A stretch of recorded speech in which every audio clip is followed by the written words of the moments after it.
Welcome to The Metal Voice. Today on the show, Dream Theater's keyboardist, or shall we say keyboardist extraordinaire, the one, the only Jordan Rudess. What's going on? That sounds good to me. Oh, what's going on? I'm here in Asheville, North Carolina, and we've got 3 more shows until the Images, Words, and Beyond tour is complete. And then I'm going to take a little break, and yeah, I'm excited about it all. Let's talk about the Hall of Heavy Metal History. The January 24th at Anaheim at the Wyndham Hotel in Anaheim, California. What were your thoughts when they presented you with this, I guess, this induction? Very exciting. It's awesome. How flattering, you know. These kind of things, you know, you go about your life, you do your thing, you're doing your best, and now and then somebody wants to give you a little bit of an honor with something, and it's just all really nice, you know, especially in the music business where it's very much about kind of, for me, it's about the community and, you know, all the different people that you know and make music with. And so, yeah, I'm very honored by that. It's cool.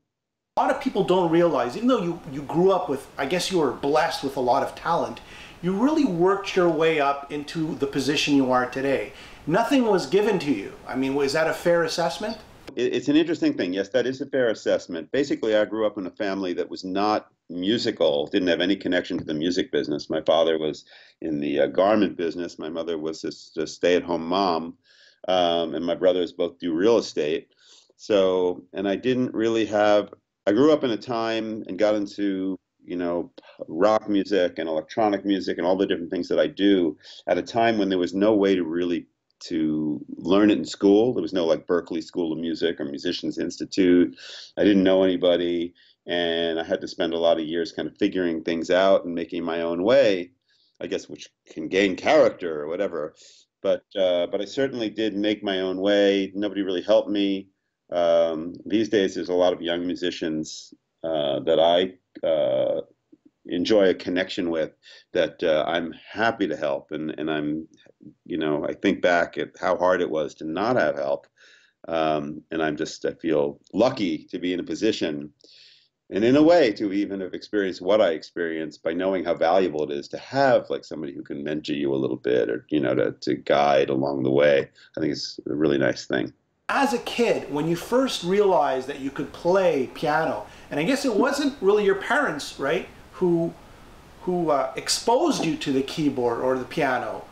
What happened? Just like briefly. I know you could talk about this for hours. Yeah, the short story is that there was a piano in my 2nd grade classroom, and I would go and I would play on it, and eventually just kind of playing the little songs that the class would sing. And one day the teacher called up and said to my mother, "Hey, your child is in here playing the piano really nicely."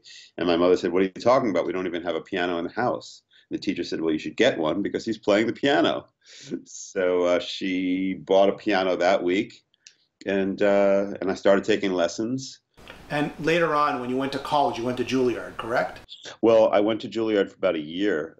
I'll tell the very short story of that, which is that around 17 years old, I started to be turned on to things like Emerson, Lake and Palmer, and Pink Floyd, and Genesis, and Gentle Giant, and all this stuff. And my eyes, and, you know, were starting to veer over to another direction, but there was a lot of pressure on me to go from the pre-college division of Juilliard to the college division, because everybody thought I was going to be a classical pianist, parents, teachers, you know, everybody around me. So there was enough kind of like momentum pressure that I actually went ahead and I auditioned for the college level. I got in. I got a very powerful teacher named Adele Marcus, who said that I was going to emerge early as a classical pianist on the scene. But I kind of had my eyes set in a different direction at the time. I had discovered the Moog synthesizer and the pitch wheel, and, you know, it was like kind of like, whoa, that seems cool.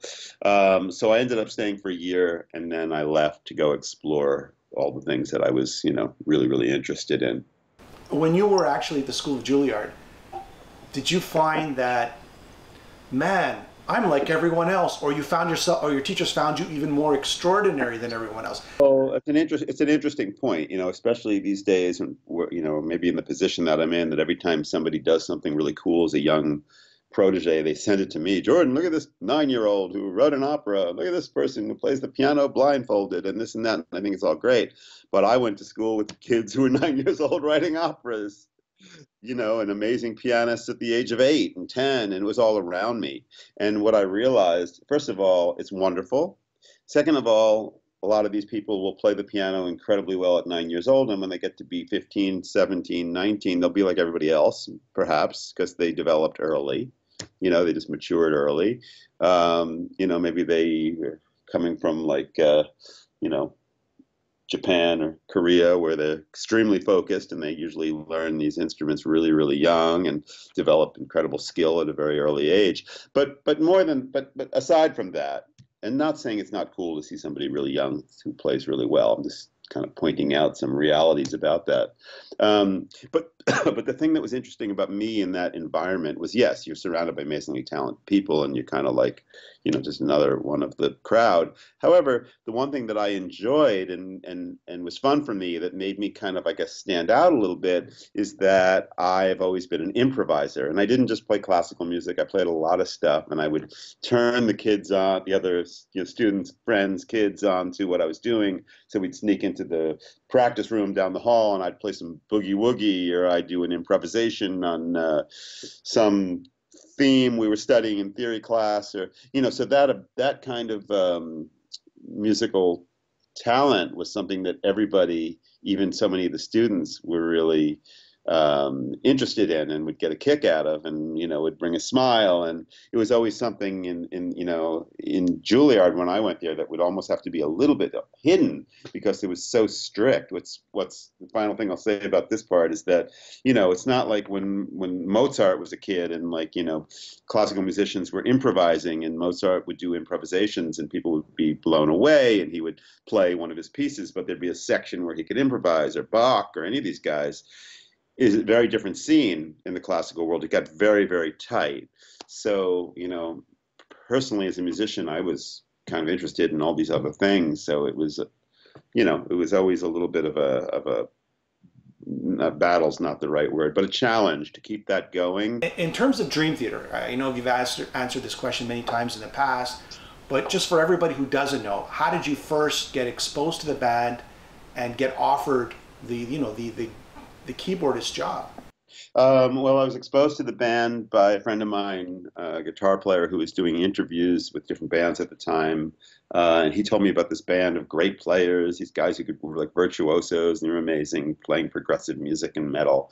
And he brought this stuff over to my house to listen to, and I heard some of it, and I thought, wow, these guys are really, really good. I understand what you're talking about. I heard like the progressive elements, and I heard the metal and the virtuosity, and I thought this is really cool. Well, through a couple of different connections, one of which was my connection with Jan Hammer, the keyboardist, and the other was through I think this, as the story goes, it was Kevin Moore, who was the original keyboard player. Must have been reading like Keyboard magazine or heard something that I did.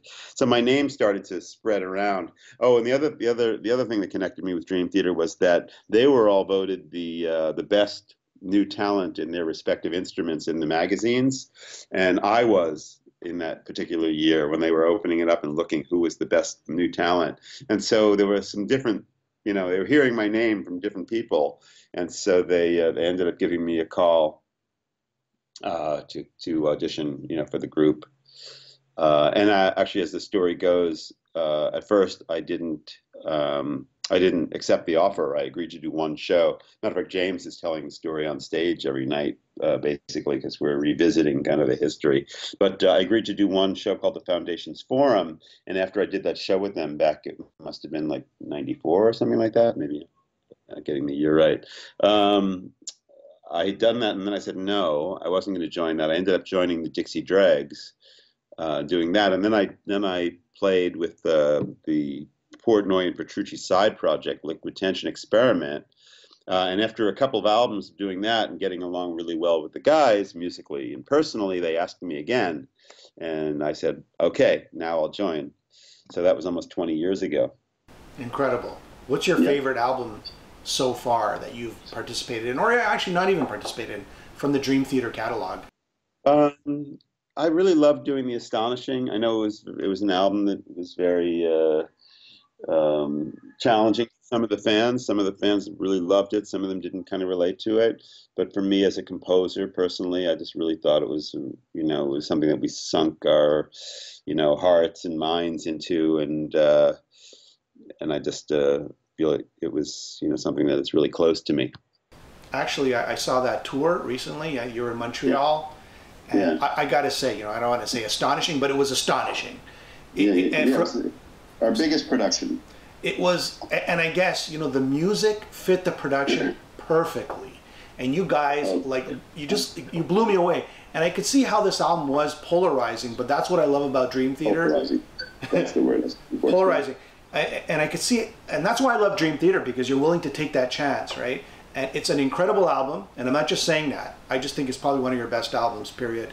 Well, I think that musically there's so much in it. I think that probably what polarized people the most actually is the nature, even, and yeah, well, it's hard for me to say this, but I think the nature of the story, the kind of story that it was a little bit difficult for some people to deal with. Kind of that Game of Thrones-ish, Lord of the Rings, whatever. What? Yeah, yeah. I don't know. It was maybe a little light for some of our more metal fans. But anyway, so that album is still pretty fresh on my mind. I have to say, really, all the albums we do, I'm not even just saying this. They all, we put everything we have into them. Nothing is done on the surface with Dream Theater. We follow them through till the end. Everything is just the way we want it. So they're all our children, and I can't totally say that I like one necessarily more than the other. I mean, there's some things I remember about from the albums that stayed with me maybe a little bit more. Like certainly my first album, Scenes from a Memory, was an important one. But things like the second CD of 6 Degrees of Inner Turbulence, where we were experimenting a bit more, and certain things I guess are a little bit closer to me. When you do Images and Words in concert, I mean, you're playing the whole album, and you've done it more than once. Yeah. Of course, you didn't play on it, but do you put yourself, or do you play note for note on the record, or do you just put your own style into your keyboard parts? I've played it so many times, and it's been so many years. I mean, at this point, I've played it way much, more than any other player by times 10. So I've internalized it, first of all, but my whole approach towards it, even when I was starting to play it, way back when I did the Foundations Forum concert with them, my approach is that I want to be respectful of the original, because I also really like the original. I want to kind of bring up to date any sounds that I feel could really benefit from maybe what I could do now that they couldn't do then, kind of putting myself in, the composer's headspace and saying what was trying to be achieved here, what can we do? So that there's definitely some sounds that are just better now, and it sounds that can make them fatter or more clear or whatever. So I try to give the sounds and the arrangements the respect they deserve, but also I inject my own musicality into it whenever I feel it's appropriate, and sometimes just when I feel it's fun. Yeah. Mike Portnoy, he exits the band. How did your role change when Mike left the band? I mean, Mike was a big part of the band. Did you have to step it up even more so than usual?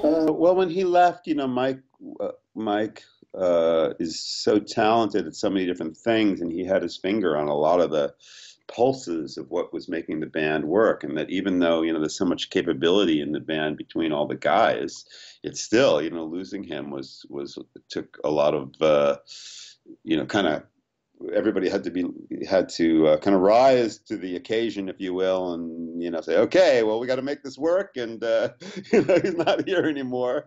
I mean, from a strictly musical situation, I was already writing a lot of the music, and of course, John Petrucci was writing, so much of the music that it wasn't. That was not the biggest challenge at all. The bigger challenge was keeping the whole kind of the understanding how we were going to operate this machine, and deal with the fact that Mike was such a big presence that the fans certainly needed to be just from a from a complete perspective, we needed to be really conscious of that so we could keep our business intact. On a personal level, were you upset that he left? And Well, yeah, I mean, Mike is in so many ways a very lovable, character, and that when he left, it was kind of like the foundation of the earth was changing. I remember sitting on my steps of my studio and just being kind of teary, like at not understanding this big change, But it all worked out, and we kind of came into our own, and I